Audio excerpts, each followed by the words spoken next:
Hey, it's Jeff here, your YouTube reviewer of New England brews.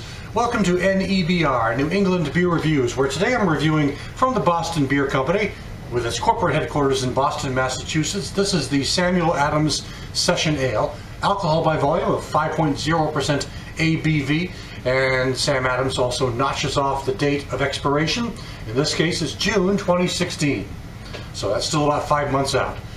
I can tell you, after the day I have had today, I am definitely in the mood for a session ale, something to relax by, something easy to drink and not difficult to enjoy, just something to kind of soothe my nerves. Had kind of a minor family crisis today, not a life-threatening one, but it was one of those things that taxed my brain power, my energies, so on. But everything turned out all right in the end. It just was quite a day. So I'm going to pour this into the Sam Adams glass. This was part of the Winter Cabin Pack, which came out a few months back, December I think. So not a few months, but December I think. Might have been November, I'm not sure. So I'm going to pour it in here and check it out. Finally finished off that 12 pack. I've been drinking through that pack and have enjoyed the beers in that pack. So here's one I'm going to check out right now, which it's actually in English. It's an ESB, so it's an extra special bitter, which is a sort of a traditional English style beer, the kind of beer they used to pour in pubs all over England, or used to. They still do. But ESB, English extra special bitter, is one of those types of beers. I don't know if I talked about this, I think I talked about this in another review a couple of days ago, where I talked about beers that got me into craft beer. Maybe not necessarily Sam Adams, but beer styles that got me into craft beer, and the ESB was one of those. So here it is, into the glass. Lots of carbonation with a big golden yellow pour, and look how bubbly this thing is. I mean, it's like a volcano of carbonation bubbles moving up to the top with this kind of puffy, foamy, cream-colored head. The aroma on this: toasted biscuit, toasted bread, a little grassy character in here, a little earthy character going on here. For lack of a better description, something akin to a fruity, but I'm not saying fruit. I hate using that word, but it's just got this juiciness to it, along with all the toasted characters and the grassy and grassy characters that are going on, and the earthy characters that are going on. So let's check out the taste.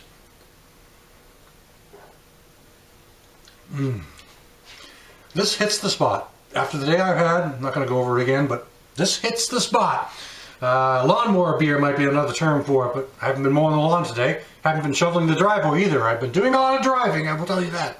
But anyway, let's check it out again. I'll tell you, this has a nice toasted malt sweetness going on, and the bitterness kicks in pretty well at the end.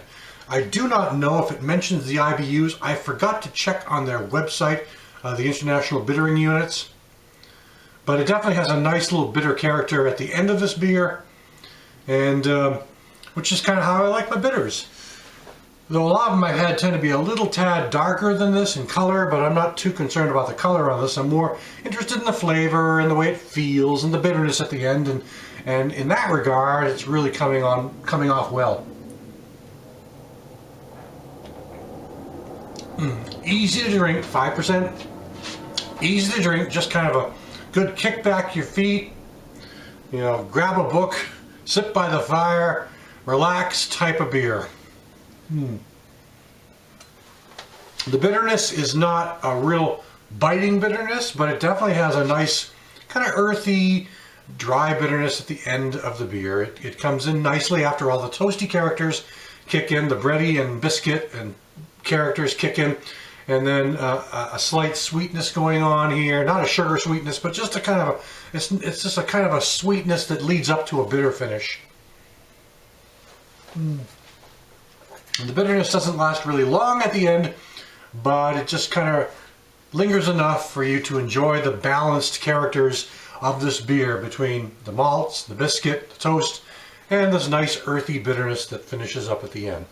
I'm not going to talk too much about this beer. I mean, I'm sure people who are watching this review may have had this beer, It's not super uncommon. Most of the Sam Adams stuff is fairly easy to come by around the country.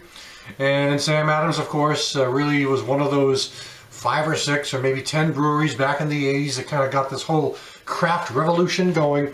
And for that, I really appreciate Sam Adams, and I still like Sam Adams beers to today. My friend Scott White, who does Beer Geek reviews on another channel, he's the expert. Sometimes I feel like I send him little notes. What about this Sam Adams beer? And he can kind of tell me the whole story long before I do. And I live in the New England area, and he often gets his hands on those Sam Adams brews before I do, the new ones. So anyway, it's an enjoyable beer. It's a nice beer to finish off the day with here in midweek. So, pour the rest of it into the bottle.